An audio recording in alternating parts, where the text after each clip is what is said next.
as long as Afrikaners are left in a position where we are left open to the graces of the ANC government, to the grace of communists, to the grace of people that do not have our best interests at heart, we are in trouble. The only way forward, as you legitimately stated right now, is that Afrikaners must pursue freedom. If we do not pursue freedom, we will always, sometimes to a lesser and sometimes to a greater degree, be left to the grace of these people. Are we a soft target or are we a hard target?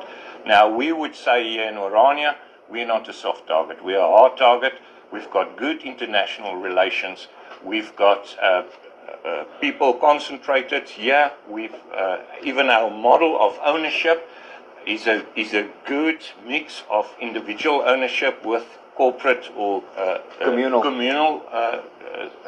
ownership, which is supposed to not be being open to expropriation, communal land ownership, right? Yeah, indeed.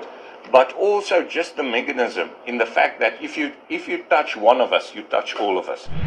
As we are watching everything unfold in real time since the president signed the land expropriation without compensation bill a couple of days ago, about 3 days ago, we've been seeing different political figures, different people from many fields, from the private sectors, investors, everyone having a say, an input on this whole land expropriation without compensation. But you know, when I first heard of this thing, the president has signed that bill, one of the questions that popped up in my mind is Orania.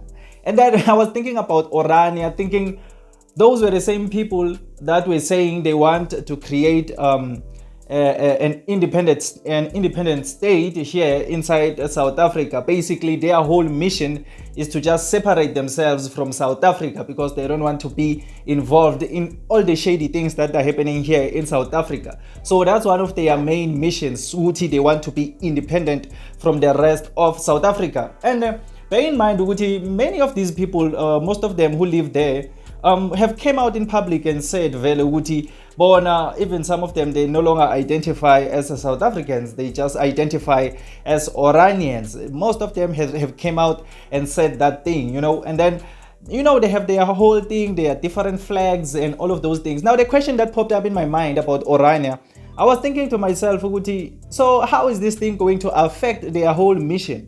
Because if you can listen to their mission, they were now starting to take it as if the land there by Orania, everything there belongs to them, and then it is going to belong to them forever. You get what I'm saying? And then what they are going to do is to fight so that that land belongs to them forever. That's the whole mission behind Orania. They want to be independent from South Africa. So I was thinking to myself, how is this thing going to affect Orania? It was just a thought. And then apparently yesterday I just saw, maybe I manifested something. Sometimes I feel like I manifest the reality.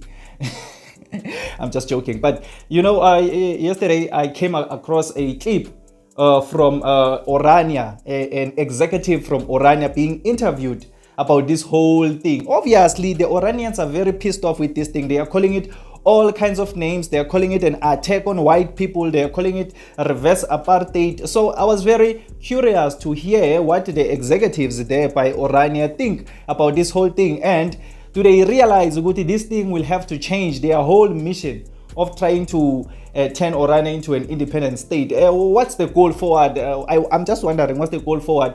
So this interview I just played right now for you, and then you'll tell me on the comment section down below, what do you think about this whole thing that the executive of Orania there is saying.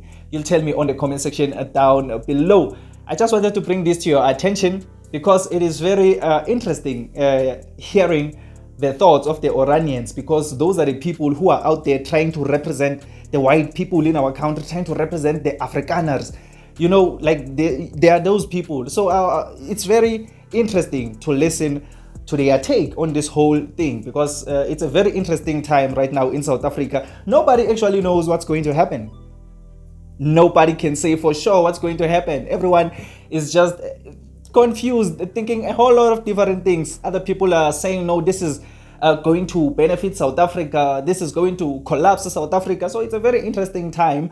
I will really love to see how this whole thing unfolds throughout this whole year of 2025. So watch this clip of the Oranians and then tell me on the comment section down below, what do you think about them and their response when it comes to this whole thing. My name is Emmanuel and this is Mzansi Versity, the place where we transform lives through knowledge and information. If you enjoyed this video or you learned something new, please leave a like and subscribe to this channel. I would really appreciate it.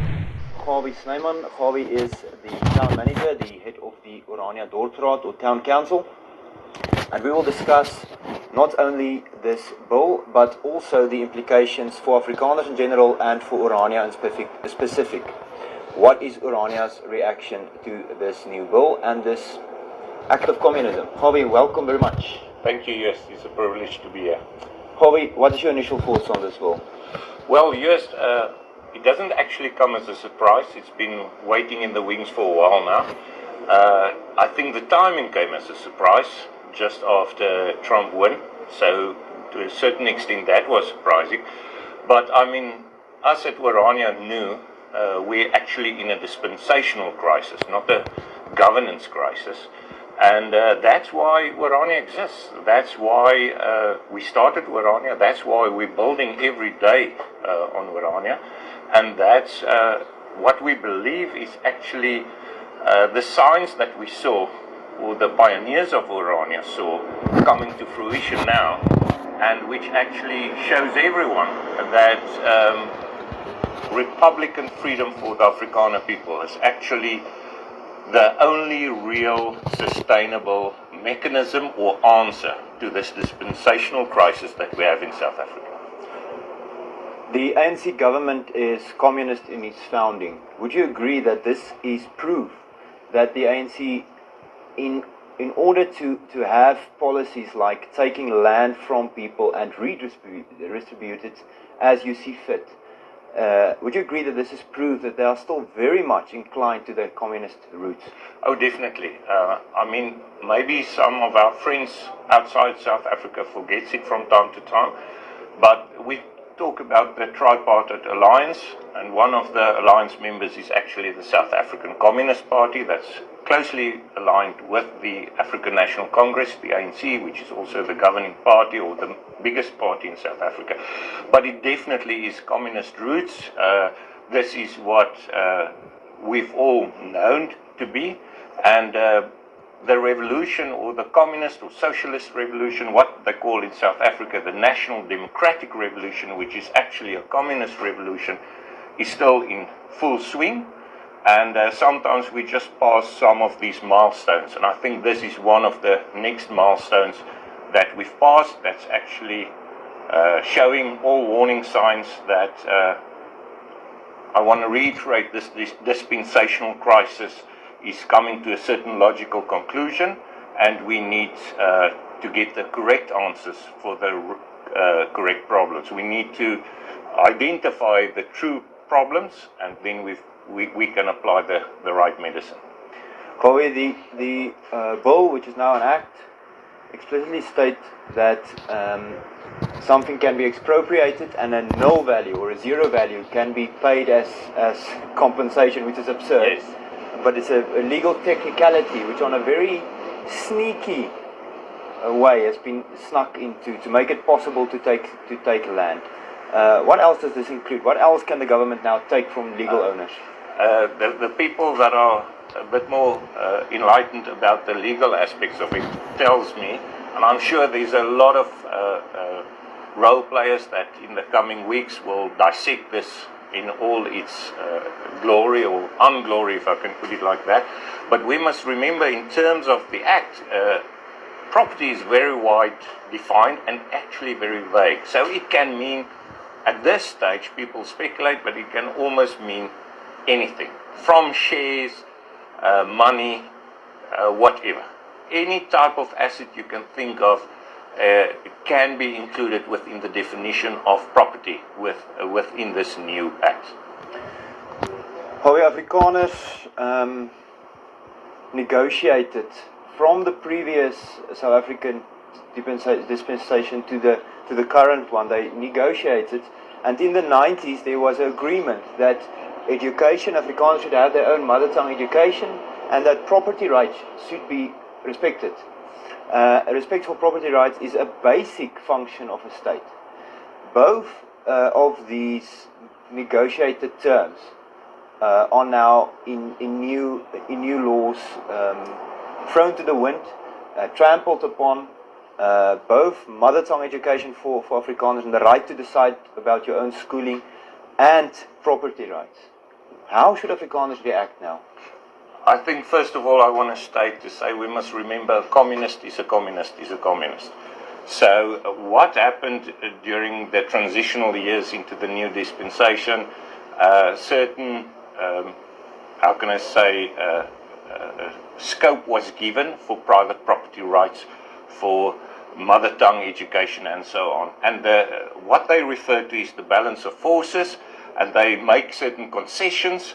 Once they get the power and the balance of forces is aligned in a certain way, then they take certain steps. We all know the reference to the communist approach to revolution: 2 steps forward, 1 step back, 2 steps forward, 1 step back.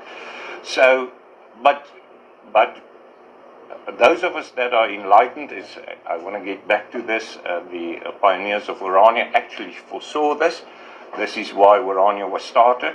What Afrikaners should always keep in mind and bear in mind is that whatever government mechanism through the current dispensation is put in place is merely temporary.